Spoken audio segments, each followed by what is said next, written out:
테슬라 로보택시 출시 이벤트까지 한 달도 채 남지 않은 가운데 10월 10일 LA에서 열릴 이 행사에 대한 새로운 소식들이 속속들이 드러나고 있습니다. 이전 루머를 확인해주는 개발 소식으로 테슬라는 워너브라더스 스튜디오를 이벤트 장소로 예약했으며 로보택시의 기능을 통제된 환경에서 선보이기 위해 서브어번, 모형 환경을 활용할 예정이라고 합니다. 이 프로토타입이 모델2 레드우드와 닮았다는 점은 모델2의 잠재적인 유출을 암시하고 있는데요. 로보택시 출시가 다가올수록 모델2 레드우드의 외관, 내부, 기술에 대한 더 많은 인사이트가 나올까요? 앨런 머스크가 암시한 대로 모델2 레드우드에 대한 새로운 무언가를 엿볼 수 있을까요? 다음 영상에서 더 자세한 내용을 다룰 예정이니 채널 고정해주세요. 최근 레디티 스무프이 올린 사진이 모델2 프로토타입의 외관 디자인을 살짝 보여주었습니다. 밝은 노란색의 독특한 형태의 차량이 워너브라더스 주차장에서 포착되었는데요. 이 차량은 로보택시 이벤트를 위한 모형 서브어번 스트리트인 워너빌리지로 향하고 있는 듯합니다. 흥미롭게도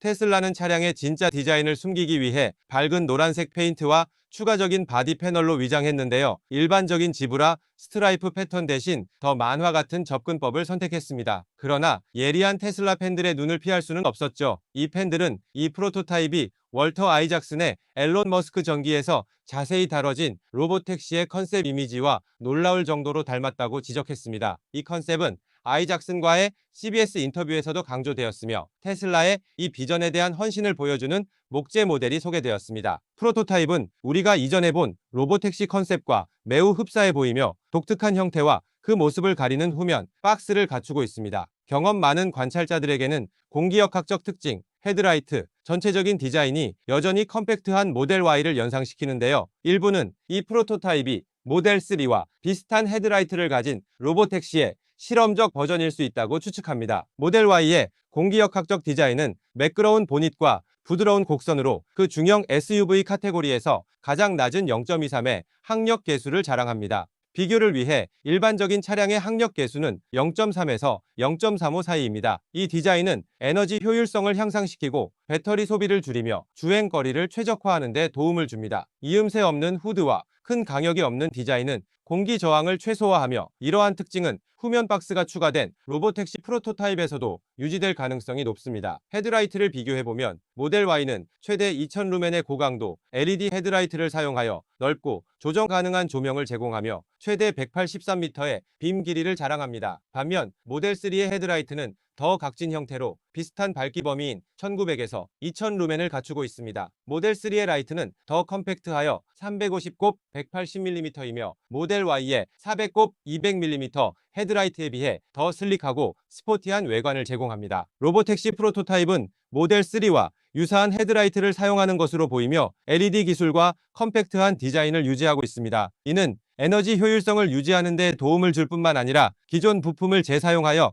개발 비용을 줄이는 데도 도움이 됩니다. 프로토타입은 양쪽의 대어와 비상구를 갖추고 있어 승객의 안전과 편의성을 향상시킵니다. 로보택시의 디자인은 테슬라 모델 X와 약간의 유사성을 보이는데요. 모델 X는 측면에서 열리는 팔콘 윙 도어로 좁은 공간에서도 더 쉽게 접근할 수 있도록 합니다. 그러나 모델 X의 복잡한 팔콘 윙 도어와 달리 로보택시의 측면 도어는 생산 비용을 절감하기 위해 더 단순할 것으로 예상됩니다. 비상구의 포함은 테슬라 차량 라인업에서 새로운 특징으로 높은 승객 수송량을 목표로 하는 자율주행 차량인 로보택시의 목표와 일치합니다. 이제 삭제된 레딧 사용자의 댓글에 따르면 사이버트럭의 전체 폭 LED 라이트 스트립과 유사한 직선적이고 견고한 후면 라이트바가 있다고 합니다. 이는 지난달에 본 모델 Y 주니퍼에 유출된 후면 라이트바와 잠재적인 디자인 연결을 시사합니다. 흥미롭게도 프로토타입은 앞바퀴보다 더 큰 뒷바퀴를 갖추고 있는 것으로 보입니다. 이러한 디자인 선택은 테슬라의 고성능 차량에서 흔히 볼 수 있는데요. 예를 들어 테슬라 로드스터와 일부 모델 S 플레드 버전은 가속시 견인력과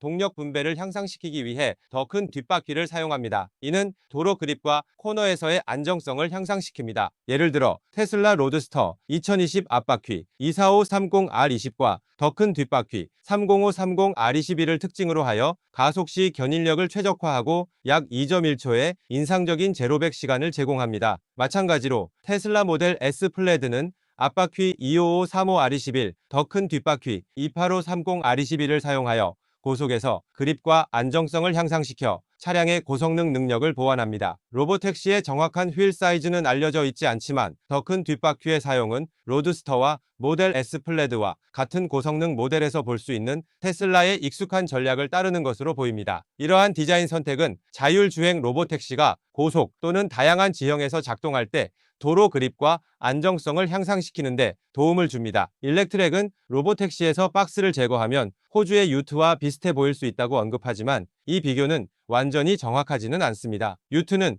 화물칸과 세단 같은 전면을 가지고 있지만 로보택시는 자율주행과 라이드 쉐어링을 위해 설계되었으며 화물 공간이 없습니다. 컴팩트한 디자인이 유트와 비슷해 보일 수 있지만 승객 수송과 자율주행 능력을 최적화하는 데 초점을 맞추고 있어 화물 중심의 유트 디자인과는 크게 다릅니다. 모델2 프로토타입이 자율주행 차량에 미칠 영향에 대해 어떻게 생각하시나요? 댓글 1번, 독특한 특징들이 자율 디자인에 큰 진전을 나타낸다고 생각하신다면 댓글 2번, 이 특징들이 대부분 외관적인 것이며 진정한 혁신은 나중에 올 것이라고 생각하신다면 이유를 댓글로 공유해주세요.